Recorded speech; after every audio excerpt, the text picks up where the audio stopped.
Super 8's, welcome back. It's me, Coach Fred. I've been a little bored lately, and I'm sure you guys have been too without any basketball. So, what we've decided to do is over the next several weeks, we'll release some videos to make sure we get you guys ready to go once competition starts. We're keeping our fingers crossed that come that second week of June, we'll be able to start basketball again.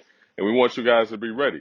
So, I'll give you guys some drills, some tips, and some pointers so that way, once you guys get back here with me, we can skip all of the formalities and we can get right into some basketball.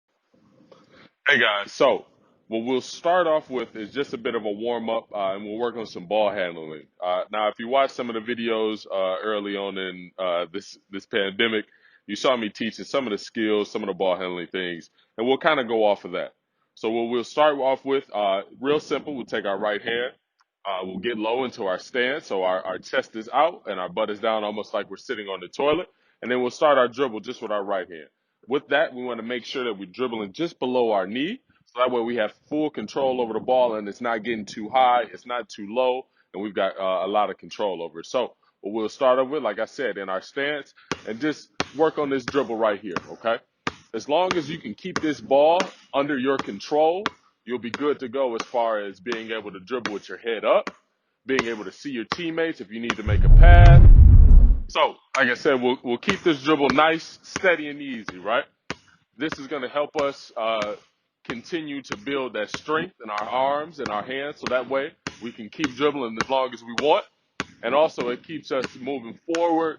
Like I said, not double dribbling, not traveling, not doing any of those things that we get called for are a violation. Okay, basketball players, right hand, left hand. We got to be able to do both, right?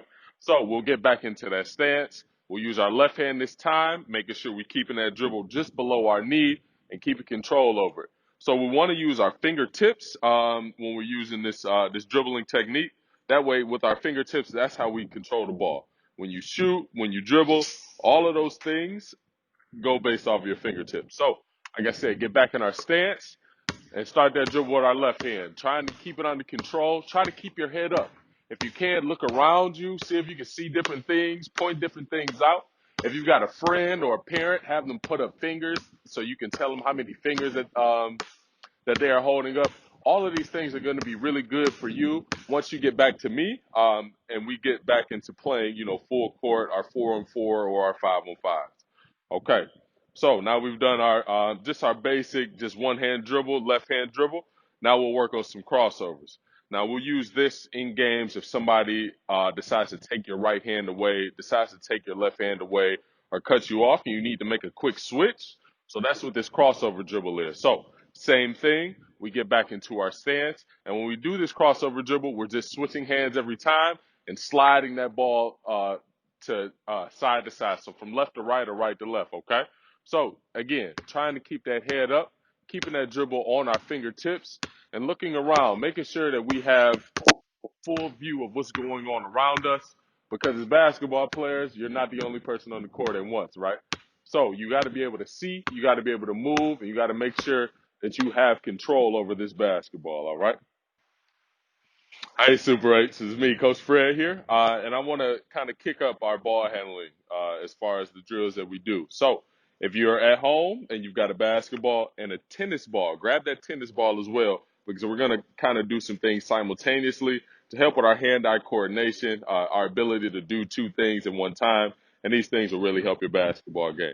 So, last time we started just with our basic right-hand dribbling, right, where we were low in our stance, keeping that ball below our knee. We're going to do that same thing, but now we're going to add this tennis ball into it, okay? So as we're dribbling, what we're going to do is toss that ball up and just try and give it a good catch, right? Just with our opposite hand. If you can do two things at once, it's just going to make basketball just a little bit easier as far as being able to dribble and see what's going on in front of you, right? So what we'll do is, like I said, we'll get back into our stance, chest up, our butt down like we're sitting on the toilet.